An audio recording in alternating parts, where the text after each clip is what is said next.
Good evening, everyone. You're listening to TraceElements live today on Revolution Radio. I need to double check and make sure you can hear me. I think you can. I hope you guys have had a nice week. It's really windy here again, but I've battened down the hatches, so I think we're going to be okay for sound and everything. We're going to do some things that I didn't think we were going to be able to do again, but I don't see a way around it. Let's start here. Blow ye the trumpet in Zion, and sound an alarm in my holy mountain. Let all the inhabitants of the land tremble, for the day of the Lord cometh, for it is nigh at hand. Now, the Hebrew reading of Daniel 12 says, in the time of the end, many will search diligently, and knowledge shall increase. In the verse from Luke 8, I read a bit from that. There's talking about walls, basically. I'll read a tiny little passage. For nothing is hidden that will not be made manifest, nor is anything secret that will not be known and come to light. Take care, then, how ye hear. For to the one who has, more will be given, and from the one who has not, even what he thinks that he has will be taken away. It's my belief that prior to all being manifest, there is an increasing uncovering. Many of the things which were sealed until the time of the end have begun to be revealed. Among them exist metaphoric parallels in current events and things that I didn't think I was going to bring us here again, but unfortunately it is their playbook which is playing out, so I cannot ignore this. The Jews would sound a trumpet as a warning. Grafted and Gentiles have been given a trump who utters prophetic truths sprinkled amongst utter nonsense. Whether for good or bad, it has the world's attention. He talks about walls daily, big, beautiful walls. Many events we have covered point to the writing on the wall, while everyone is writing on walls in Facebook. Many are doing so on devices which, well, they bear that emblem of the forbidden fruit, with the name containing the reason for which it has been eaten, one.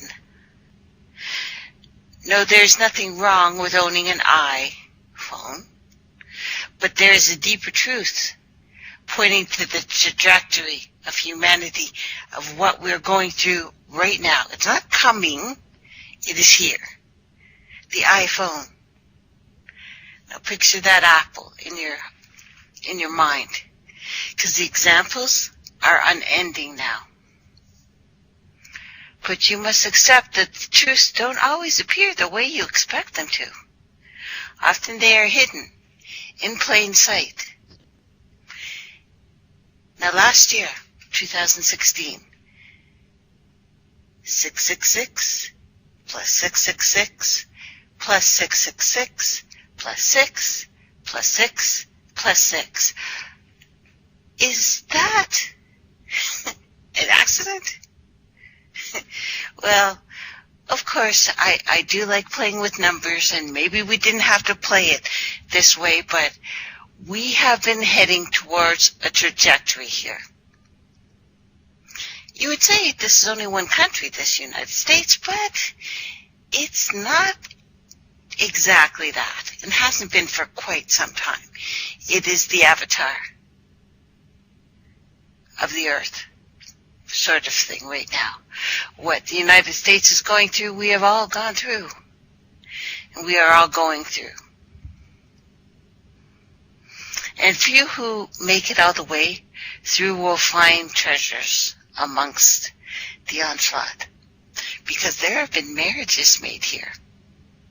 One, of course, foreshadowed, and it was at least what would you call it, a date, heavy petting, maybe a little bit putting out. And the marriage that I'm talking about that's been consummated this year was a marriage between television and politics. Marriage in a way you might not think of it.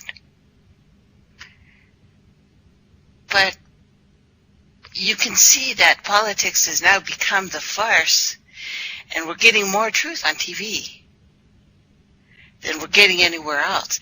And they're showing us how elections are won, how they are run, who can be trusted. 2 very good shows on Netflix, by the way.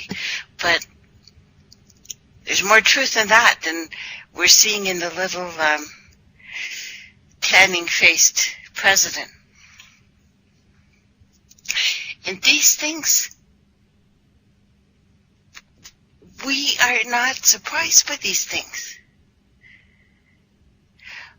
Public discussions of what really goes on behind the veil of Satanism, satanic cults, are not permitted, but an oath of secrecy, and they still take these things. We are run by sorcerers, and there are no accidents in what goes on here. Not for any concern for the public, anyway. Christopher Lee's British satanic tutor, Dennis Wheatley, have you heard of him? Anyway, also denied up and down that he knew nothing about what was behind this veil of Satanism that spread out. They have been lying, because Lee worked for the British SIS, so Secret Intelligence Services, alleged to have been an assassin and a good actor. Do you remember Christopher Lee? It's an old one, but I like the old movies.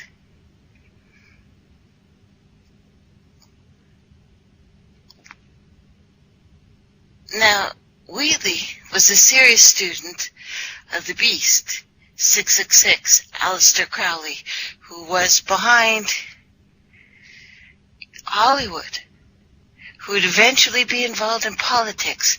This is why you got Reagan. This is why we got Trump and his little orange face.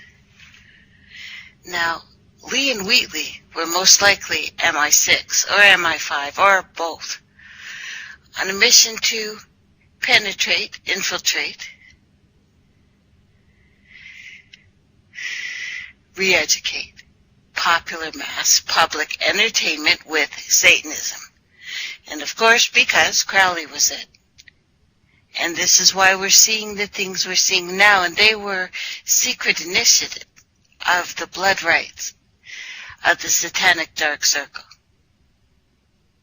Now, whether I believe in Satan or not, these people actually really, really do. And they've been playing us as such. Now, behind the veil of Pizzagate, which I have to say,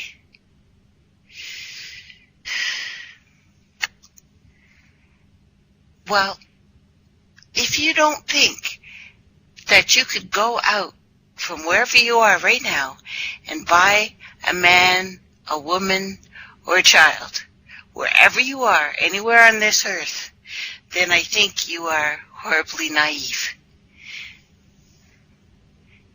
Where men and women who work minimum wage can get on a plane and go to an island, go to anywhere in the Pacific, pretty much, go to Europe, go to Canada, go to the States, go to South America, and go buy yourself a little 9-year-old.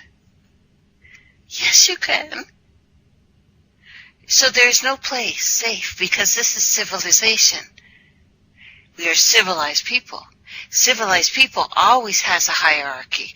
There are always some that have more than others. So behind these veils, an extremely rare video has been leaked on purpose, I would say, to the public, working tirelessly to lift the veil of the blood oath secrecy surrounding the shadow government and Pizzagate. No, they don't care. They want you to know. They want you to know this. So they are hiding nothing. The only thing hidden, I guess, is the fact that this happens every day, everywhere, and you don't have to be rich or famous to be a part of it. Everyone's a part of it, whether they know it or they do not. What we are seeing, again, is a never-ending carousel, repeating itself over and over and over again, of course. We are seeing things that happened a couple thousand years ago, perhaps, anyway. We're not really sure. We're not really sure how long ago this was. The first time. But history's first empire, Sargon the Great's dynasty, fell after 2 centuries because of endless rebellions, palace intrigues, rinse and repeat. And you have that region's entire history and pretty much all the regions and whoever is holding the eagle at the time. And this actually happened all the time in the ancient world. The Byzantines, the Greeks. Every empire there ever has been, a tyrant gets in power, somebody goes stabby on them, crowns themselves, the new tyrant. This is the loop we are living in. This is where we are stuck. So watching what's happening in Washington and the entire rest of the world hasn't made my work any easier. With so many powerful forces now splayed in the open and engaging in open conflict, you can't help but wonder what the point of it all is. Sometimes feels like I'm sitting on a beach, building castles, while there's a tidal wave looming over my head, and the sky is falling, and I'm wondering, what the heck? Where 25-year-olds are dying of heart attacks. Where the young and the strong are sick. And people seem to be sick all around us.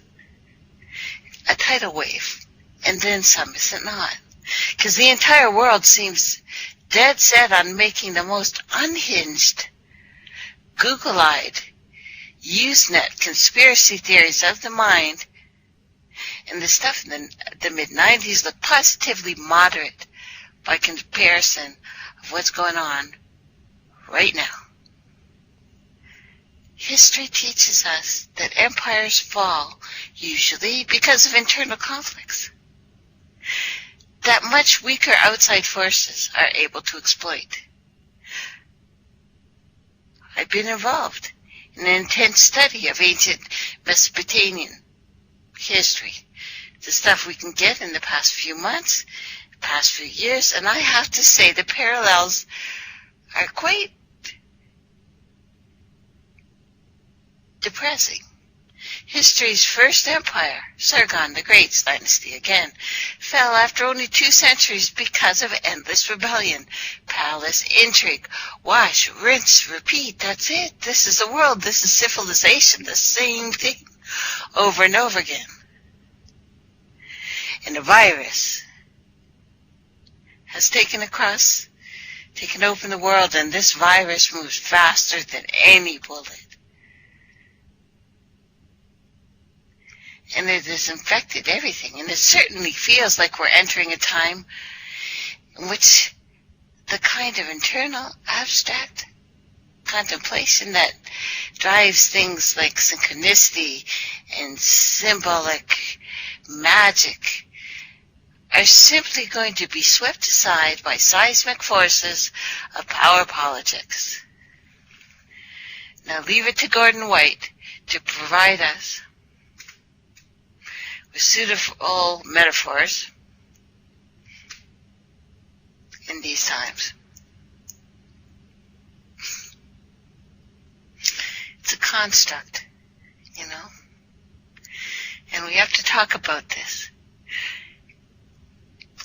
There is this website called Rune Soup, one of my favorite go-tos. I try to go there at least once a week, because he talks about worldviews and culture.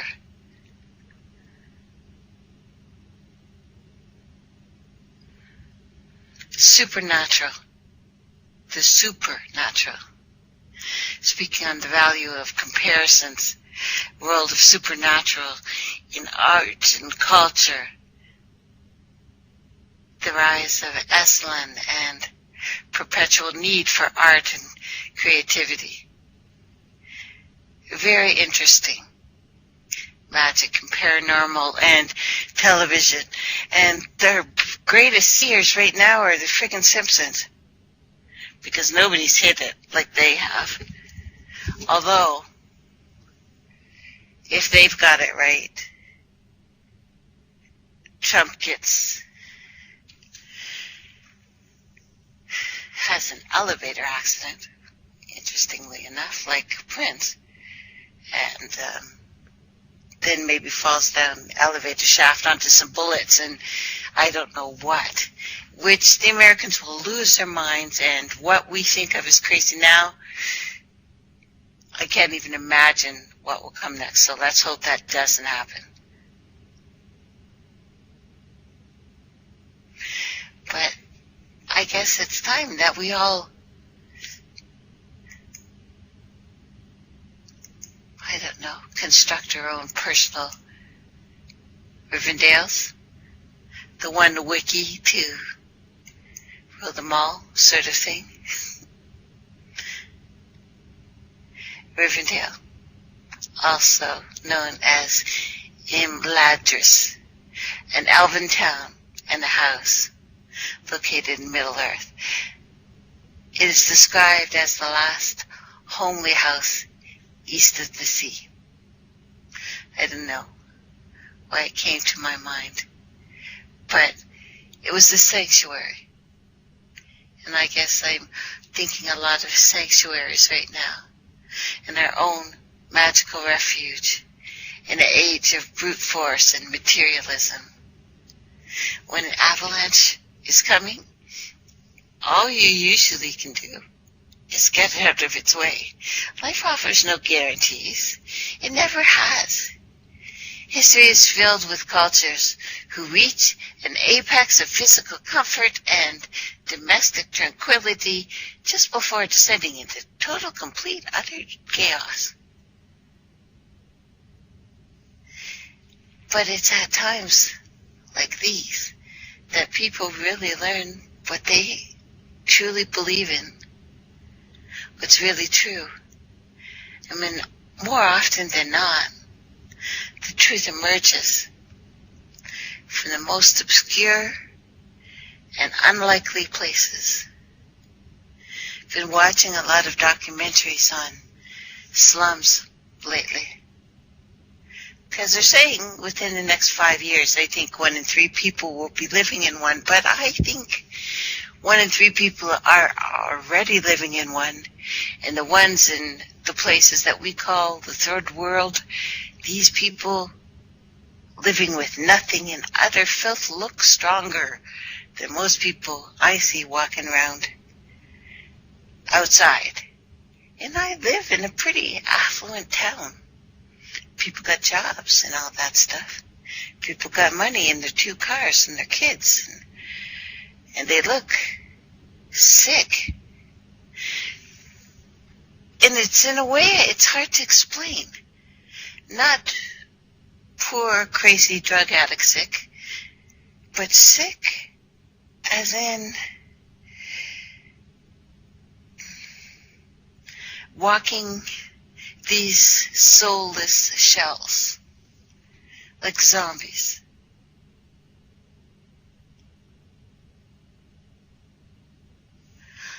In 2017 will be my 10th year of blogging, believe it or not. What I've tried to do is move the needle a little bit to show examples of many things many would discuss as impossible, manifesting themselves, most often in margins of our pop culture. I've been amazed so many people have responded to the work, given how obscure some of the examples I've explored can be, and I get that. But that to me is a testament to the power of the inherent magic that people still possess, knowingly or unknowingly. And as nearly everything else, pop culture has been appropriated by the totalitarianism, this narrow through a sieve system. So it's harder and harder to find examples of that even happening, the true magic. The days of weird outsiders pouring their unconscious contents onto the page and the stage seem to be vanishing now. But I still believe in the power of the collective unconscious to tell its own story. I guess you just have to look a little harder now. But at the same time, so many of the themes that I've uncovered have broken through and are now, if not mainstream exactly, then certainly visible. And I can't begin to count the number of times that listeners or readers to my articles have said that this writer or this producer must be reading something I said because they're putting it together themselves in themes in such a way that hadn't been done before. And now they're here. But I've noticed that in the last couple of weeks, that we will start saying things, we, all of us, and then it suddenly becomes a lexicon. Little things like, I said about a month ago, do you want to become Resident Evil Final Monster? Because that's how you become Resident Evil Final Monster. It was a funny thing. It was an obscure thing. Now everyone's saying these kind of things. We move together, do we not? Let's take a little break. You're listening to TraceElements Radio, and I'll be right back. Welcome back, everyone. You're listening to TraceElements Radio, live tonight with Tracy. If you would like to contact me, you can reach me at TraceElementsRadio.com. And on the left-hand side of the page, there is a contact form.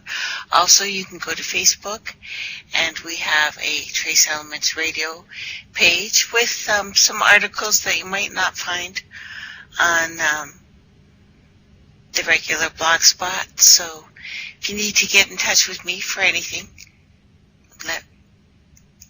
drop me a note. Doing good. People have been wonderful, waiting for me to get better, and I'm doing a lot of different things, and I've told you guys throughout the years. I'll let you know if I'm still doing good by June, then I'll be convinced this is the way to go. But it's not a thing that I would ask anyone else to do, because this is hard. Diet and exercise and supplements and all those kind of things. So I'm doing good. So let's just keep going. It all does still resonate,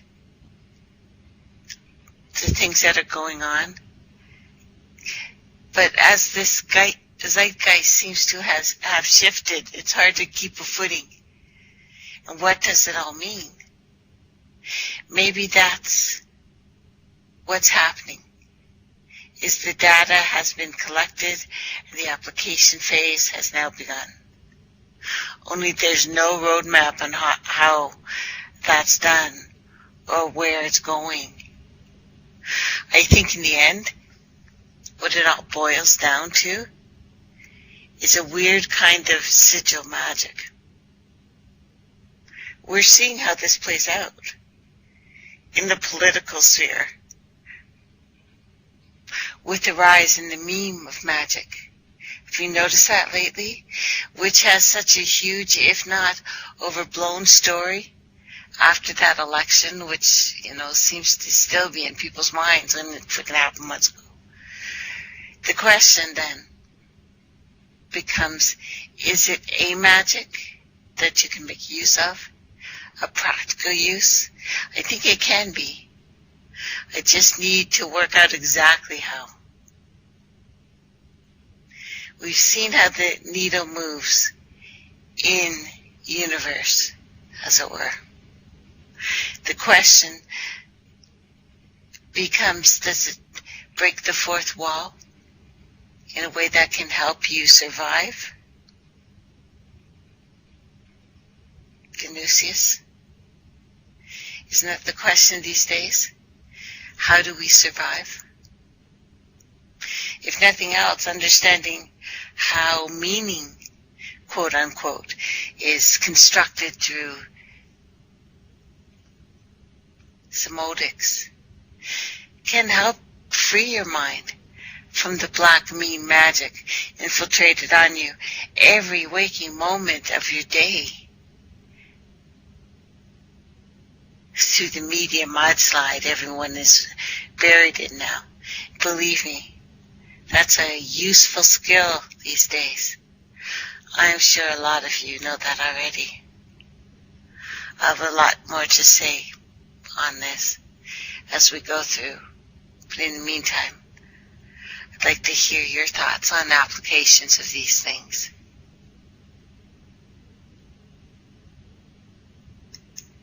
Because mysteries that are unfolding right now, and I can't not look at these things that are being played out over and over again. And the things that Crowley said that are coming back all the time now, that we just can't seem to get away from these strange mix-up of ideas that are constantly thrown in our faces over and over again. The sex scandals, constantly, ridiculous levels of it now. So on one level, what we're seeing is a resource for future use, as it's hard to recall all the synchronicity going on right now. I'd like to make it as straightforward as possible.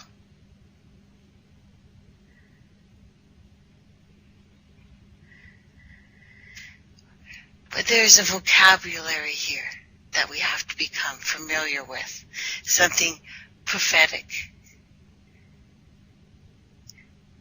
For example, Philadelphia is a city, but it's also a church in Revelations, birthplace of United States. It comes from filio, or philia, meaning love, affection, or friendship. And we know that Philadelphia, PA, is not the church or Philadelphia, but that does not remove its prophetic significance as a type and a shadow. So understanding the dual meanings of literal and the symbolic is pretty helpful right now. 76. and its inverse of 67 demonstrates the relationships of the United States to Jerusalem once again. Who the Lord, and we'll go into him again if you like. But anyway, used to usher in the grand escalation prior to the close of an age. It would be on the 6th, 7th, or 1776 in Philadelphia that the ball got rolling. On the 6th, 7th, 1776 Congress meeting in Philadelphia receives Richard Henry Lee's resolution urging Congress to declare its independence. On 6/7/67, we would witness the most prophetically significant event since the temple was destroyed by Romans, as Jerusalem would be returned to Israel. The United States, of course, had a lot to do with that. And the people who they got the last torch from, Britain. But we begin to see the evidence here of a tapestry when we take literally, he raises up kings. Mike Pence's birthday is on 6/7, and Trump turned 70, 7 days after the 49th anniversary of Jerusalem. Trump was born 700 days before Israel, and will be 70 years, 7 months, 7 days on his first birthday in office. It by no means stops here. Trump was elected on Benjamin Netanyahu's 7th year, 7th month, 7th day in office. Israel's 70th birthday will be 700 days after Trump's 70th. Benjamin Netanyahu was born in 49 and is 67 years old. These matters are not coincidence here. If you maintain they are, you are backed into a corner. At the very least, you will have to say it is inconsequential to him. When the events took place, a sparrow that falls to the ground doesn't escape his notice. But he just allows the fulfillment of prophecy to occur at random times. Give me a break. We apply this belief across a wide spectrum of events. The world is entrenched in the news cycle, often missing the forest for the trees here. Each of the events covered have profound significance. Many important events have been left because there's no way to synthesize them, like Turkey. I will not be spelling everything out, but trust that you will discern some things. There are deep and hidden mysteries pouring out all around us. January 7th. The worst 4-day opening loss in history.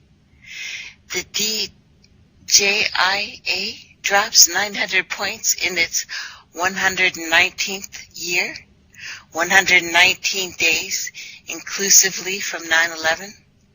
9/11 warning the 4th day of trading, in the first week of trading, in the DJIA's 119th year. The Dow dropped 911 points, which happened to be 119 days from 9/11, on the eve of which the UN passed the vote to raise the Palestinian flag with 119 votes, and the Mecca crane collapsed, killing 111. Remember that? 11 months, and 9 days later the Dow would close at 19,911, 99 years, 1 month, and 11 days from the Balfour Declaration. This was 11 days inclusive from the UN resolution and 19 days from the end of the year. 9/11/15 was exactly 67 weeks from the UN resolution that just passed. Genesis 9:11, rainbow. I establish my covenant with you, that never again shall all the flesh be cut off the waters of the flood. Never again shall there be a flood to destroy the earth. Genesis 11:9, Tower of Babel. Therefore its name was called Babel, because there the Lord confused the language of all the earth. And from there the Lord dispersed them over the face of the earth. 9/11 is the day that opened the door to the fast approaching Orwellian nightmare. 9/11 is also the date that many believe Jesus was born based on, well, the astronomical data. It is also the time when Trump won the election to the final day before the inauguration, 11/9 to 1/19. So when you see 9/11, think emergency. When you see rainbow, think covenant. To never again destroy the earth by water. But it's funny because the Muslims think this time we go by fire, and so do many of the native tribes here. So yeah, it won't be water. And speaking of fire, the climate on the earth has changed so much that people born after 1985 have never seen a regular winter or summer here on planet Earth, where, it's a little colder than last year, it's a little warmer, but not the increasingly warmer years. The increasingly huge amounts of methane being released, the permafrost melting. This is different. So it was the days of Noah. So shall it be in the coming of the Son of Man. It won't be a flood of water, but it will be a flood of something. For they deliberately overlook this fact, that the heavens existed long ago, and the earth was formed out of water, and through the water, by the word, and that by means of these, that the world that then existed was deluged with water and perished. But by the same word, the heavens and the earth now existed, are stored up for fire, and kept until the day of judgment and destruction of the ungodly. The rainbow has been perverted to symbolize pride. When you see global peace and security or national community, know that this is Babel, round 2. The spirit of the one world government manifested completely in the UN, collective idea, driven by pride in the spirit of yes we can. The UN, the Unbabel. Do you know there's actually a company called Unbabel or UN Babel? Unbabel is an artificial intelligence-powered human translation platform, headquartered in San Francisco, California. I know, just random thought. But 119 precedes 120, which is the conclusion of the appointed time, 120 Jubilees, from creation to the millennial reign, I think it's called. It's a transition number. 9/11 is an appropriate choice for an emergency number. Sound the trumpet. Since 120 hits on God's calendar, it's a new arrangement. Lamech, Noah's father, died 5 years before the flood at age 777. In 2016, we entered the Hebrew year 5777. 120 is directly connected to the flood as well. And the Lord said, my spirit shall not always strive with man, for that he also is flesh, yet his days shall be 120 years. Genesis. A jubilee, 50 years. 120 jubilees is 6,000 years. A day is like 1,000 years to the Lord. 7 days of creation, 1 day of rest. 6,000 years of creation, 1,000 years of the millennium. The 144,000 also shows a divine government order of 120 as 120 times 1,200. 144,000. This is a military operation here. This does not surprise me either. So it is not an accident that we saw 119 and 9/11 as bookends on the market to begin and end the year, on the year preceding the Jubilee of Jerusalem. In addition, this 119 and 9/11 symbolism bookends the election of Trump, the one appointed to make the ultimate deal to bring about the rebuilding of the temple. January 10th, David Bowie dies 2 days after his birthday, 4 days before Alan Richman. David Bowie's song Lazarus, released 24 days before his death. Alan Richman played Dr. Lazarus in the outrageously funny movie Galaxy Quest. Remember that one? The first mention of Lazarus is in Luke 16:20, so 2016, play with it a little. Lazarus equals whom God helps, a form of Hebrew.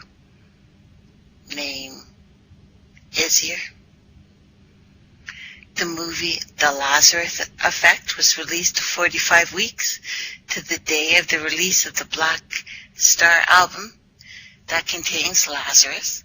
770 days after The Lazarus Effect was released will be the 45th president's 77th day in office. Black Star is the name of the album that was released days before his death. Rising the dead, metaphorically. You were asleep. Now you are awake and ready to walk in your purpose. Literally greater things than these you will do. Okay. Have a nice rest.